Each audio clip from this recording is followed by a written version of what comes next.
ఈరోజు మనతో ఒక సింగర్ ఉన్నారు. తను ఎవరంటే సరిగమప్ప జీ తెలుగు కంటెస్టెంట్ మెంబర్ అనమాట. ఆల్రెడీ దానిలో వచ్చారు, ఆల్రెడీ పాడుతూ కూడా ఉన్నారు. సో అసలు అక్కడ విశేషాలు ఏంటి, ఎలా జరుగుతుంది, అసలు ఏం పాటలు పాడాలి, ఎలా పాడితే బాగుంటుంది అండ్ అవన్నీ కూడా తనతో మాట్లాడి బోల్డ్ విశేషాలు తీసుకుందాం. Okay, hi Vaishnavi, how are you? I'm fine, మీరు ఎలా ఉన్నారు? సూపర్. ఏంటి అబ్బా ఎంత సన్నగా కోకిల్లా ఉంది. కొంతమంది చాలా మంది అంటారు గొంతుని కోకిల్లా ఉంది అని పోల్చుతారు, బట్ ఇప్పుడు నువ్వు మాట్లాడుతుంటే అలానే వినిపిస్తుంది నాకు. అంటే నార్మల్గా మాట్లాడినప్పుడు ఇంతే ఉంటుంది. ఇంట్లో నార్మల్. ఇంట్లో నార్మల్ ఉంటుందా? ఇంట్లో రచ్చరచ్చినా? ఇంట్లో మామూలు రచ్చ కాదు. మామూలు రచ్చ కాదు. ఇప్పుడు మాత్రం కోకిల్లా మాట్లాడతారు. సరే, మరి ఈ కోకిల ఒక పాట పాడుతుందా మాకోసం? అందగాడా అందగాడా అందాలన్నీ అందుకోరా, అల్లుకోరా గిల్లుకోరా, అందమంతా నీదిరా, మల్లె మొక్క మల్లె మొక్క రమ్మంటోందో అందగాడా, పూల పక్క ఆకు పక్క అందుకోరా సుందరా, గోదారల్లి నాలో పొంగే కోరికమ్మ నీదే లేరా, నోరూరించి అడబమ్మ ఆడుకోరా పాడుకోరా రాత్రంతా హాయిగా. నోట్లో చక్కెర వేస్తే ఎలా ఉంటుందో అంతకంటే తీయగా ఉంది నీ పాట. నువ్వు కూడా. వైష్ణవి, మీ ఇంట్లో ఏదన్నా అంటే సింగర్స్ ఎవరైనా ఉన్నారా, మీరేనా? యాక్చువల్లీ మా ఇంట్లో సింగర్స్ ఎవరు లేరు. మా ఫాదర్కి మ్యూజిక్ అంటే ఇంట్రెస్ట్ ఉండేది, బట్ ఎవరికి అంత సంగీతం మీద నాలెడ్జ్ లేదు. నా ఒక్కదానికే వచ్చింది. మీది ఒక్కదానికే వచ్చింది, అది ఎలా పాసిబిలిటీ?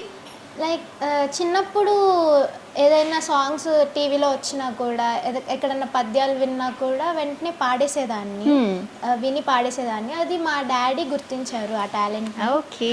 సో మా డాడీ ఓకే, ఈ అమ్మాయిలో టాలెంట్ ఉంది, నేను చేయలేనిది తిను చేయగలదు అని చెప్పి మ్యూజిక్ నేర్పించడం స్టార్ట్ చేశారు ఎట్ ద ఏజ్ ఆఫ్ 5. అప్పటి నుంచి నేను అటు కర్ణాటక ఇటు సినిమా సంగీతం రెండు నేర్చుకుంటున్నాను. సో అటు కర్ణాటకలో డిప్లొమా చేశాను అండ్ ఇక్కడ ఇట్లా టీవీ షోస్ చేసుకుంటాను. ఓహో, నైస్ నైస్. అసలు మీ ఫస్ట్ ద బెస్ట్ సాంగ్ దీనివల్ల మీకు ఒక గుర్తింపు వచ్చింది అన్నది ఏంటి? రీసెంట్గా సరిగమపాలో అంటే నా గ్రాండ్ లాంచ్ ఎపిసోడ్లో శ్రేయ ఘోషల్ది కాశ్మీరు అనే సాంగ్ పాడాను. ఓకే, దానివల్ల చాలా పాపులారిటీ వచ్చింది నాకు ఈ మధ్య. ఒక్కసారి మాకోసం.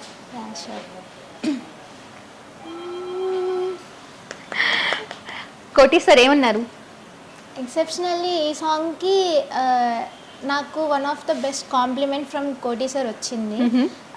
నేను పాడినప్పుడు నాకు అక్కడైతే శ్రేయ కనిపించలేదు, నువ్వే కనిపించావు అన్నారు. నా లైఫ్ టైంలో అది one of the best compliments I have received. Yes, ఎందుకంటే కోటి సార్ ఆ మాట అనడం అంటే it was great. That to అంత గొప్ప సింగర్తో, and I'm not at all at that level, but ఆ లెవెల్తో నన్ను పోల్చడానికి చాలా చాలా అంటే చాలా సంతోషంగా ఫీల్ అయ్యాను నేను. It's one of the best compliments ever. Okay okay. So ఇదంతా బాగుంది, కానీ లైఫ్లో ఒకటి అప్ అండ్ డౌన్స్ అనేది కామన్గా జరుగుతూ ఉంటాయి కదా.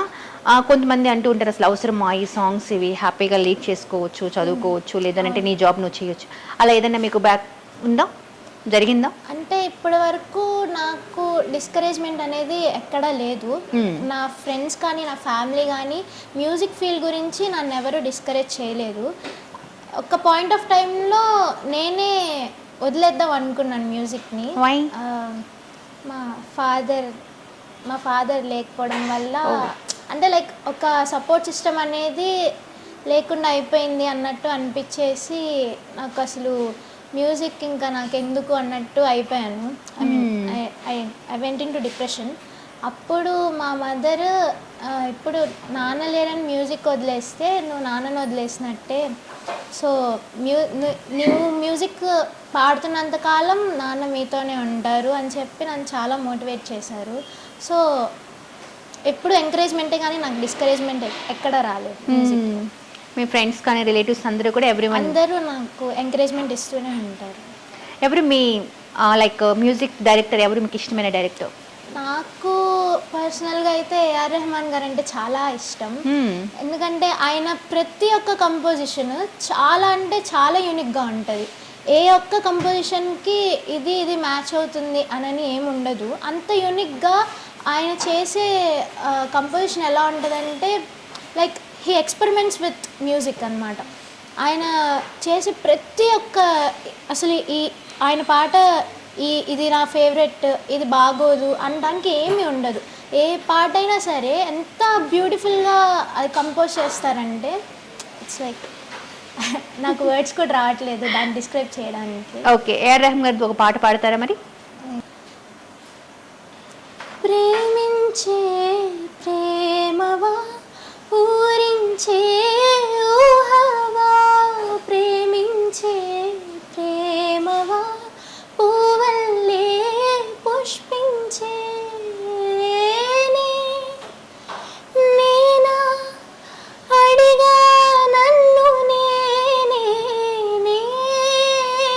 నీవే హృదయం అన్నదే ప్రేమించిన ప్రేమవా పూరించే ఊహవా.